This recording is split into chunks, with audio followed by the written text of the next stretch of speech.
大家好，我是小鹅。逢年过节凉拌菜自然是必不可少。今天分享一道万能凉拌汁，开胃解腻，下酒下饭，拌啥菜都好吃。准备1勺蒜末，1勺辣椒粉，1勺生芝麻，生的就可以了。再加入适量的五香粉。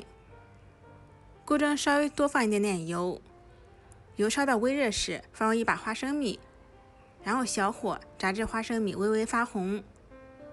大概这种程度就可以了，捞出备用。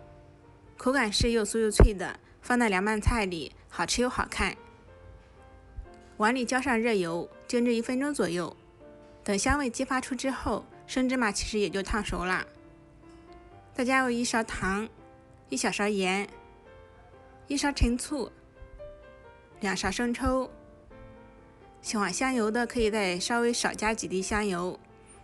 各种用量大家可以根据个人口味酌情调整。最后再放入炸好的花生米，搅拌均匀，1碗万能的凉拌汁就做好啦。菜焯水的时候可以加1小勺盐增加底味，再加1小勺油，焯的菜颜色更明亮一些。根据菜焯到1分到2分钟左右，然后捞出，锅下凉白开或者自来水。再倒入万能凉拌汁，加点葱花或香菜，再放点青红椒丝搭配一下，一盘简单又好吃的凉拌菜就做好啦。